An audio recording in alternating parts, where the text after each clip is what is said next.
All right, hello everybody. Welcome back to the Red Pines Homestead, currently in the Joliet kitchen.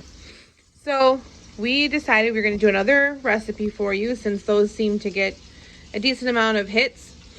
I am doing what I call something out of my odds and ends bag. I have a bag of soup bones and pig's feet and neck bones and tongue and everything from our pig and cow order from earlier last year, and I chose to do something for the very first time, which is liver. So you will experience it as I do. I am currently soaking the liver that I've already rinsed in milk. I just did enough to cover it, and right now while it's soaking, I am prepping the rest of my stations.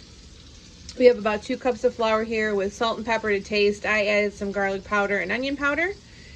And I already sliced up 2 medium-sized onions and 1 small onion. And if you can hear on the back stove, we have bacon going right now. That's a pound of bacon. I'm kind of going off a culmination of recipes I found, plus some suggestions. Like for instance, the milk right now, we're soaking it in milk because it's supposed to take away some of the bitterness of the liver. Which, you know, I guess that's a preference. If you like liver straight up, then that's great. If you want to get your kids to eat it, maybe soak it in some milk. So that's what we're going to try. And I just wanted to point out here, we are always talking about how we reuse stuff and don't waste our scraps. So I have a bag here. This is probably the 3rd bag I have in my freezer. Anytime I cut an onion, peel an onion, carrots, celery, any kind of vegetable scrap you throw away, we put it in a freezer gallon bag, stick it in the freezer, and then we use that later to make some amazing chicken broths, beef broths, vegetable broth, whatever you want. So don't let any of that go to waste.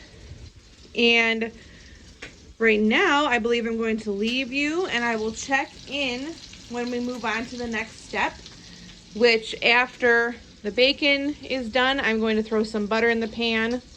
After I drain the fat, don't worry, we're going to use some of the bacon fat, but we'll put some butter in the pan, get the onions going until they're nice and caramelized, and I'll check in with you then.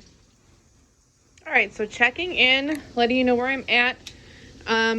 We started the onions in about 3 tablespoons of butter. When I caramelize onions, I also add about a teaspoon of sugar. That's just how I do it. You don't need to. A true caramelized onion is going to take about 30 minutes. I'm not going to go all the way there.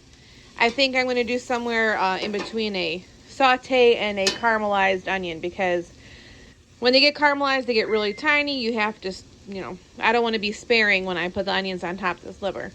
So they've got a good little color on them. Probably going to take them off in about a minute or 2. And then I will start working on the liver portion of the meal. I've already started setting it up. You can see that I have my bacon fat reserved for frying the liver. My crumbles that will be mixed with the onions. My flour, which I already showed you, about 2 cups with some seasoning, salt and pepper to taste, garlic and onion powder. I'm going to drain my liver of the milk, dip it in the flour, and then put it on the pan so that they're all ready to go. I will have to do it in batches. And the liver will go about 2 to 3 minutes aside. And hopefully that will, make it nice and tender. Crossing my fingers here. And then when we are all done frying the liver, we will put the onions and bacon back in a pan. And make like a pan sauce out of it, a nice little gravy to serve with the liver. And I will check back in while I start actually frying the liver for you. All right, guys, so here we are. There goes nothing, I guess.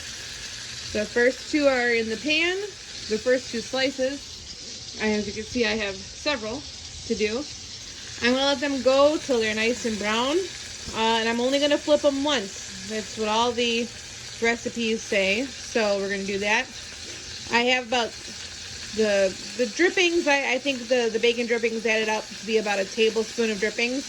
So I put 2 tablespoons of butter in there. It's going nicely. I'm gonna flip them in about 8 seconds, according to my timer.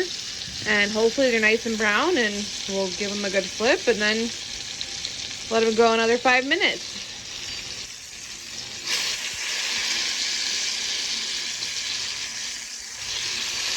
All right.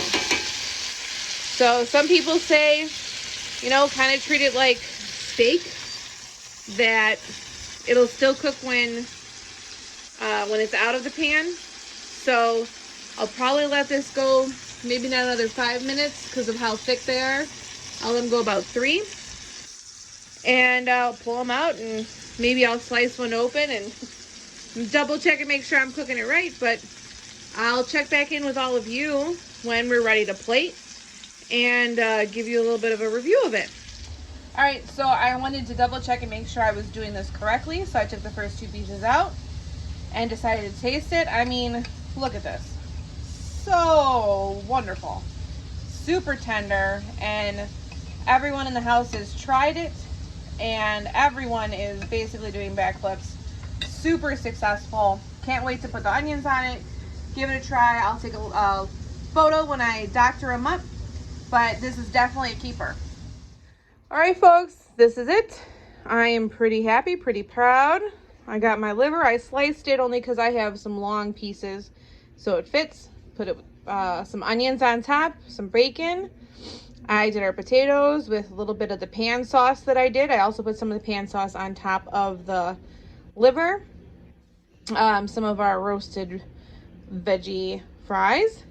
And just a side note, the pan sauce, after you take everything out, I put a little more butter in and a cup of beef broth and just kind of reduced it until it was half of what I put in there. And it makes a nice little pan sauce. I've never had liver with a thick gravy. I've usually had it with a thinner gravy, so that is the way I went. And I really hope all of you try this. It turned out so good. And if you like this video, give it a big thumbs up, and don't forget to subscribe. We're going to be posting videos like this all the time. Thanks for watching.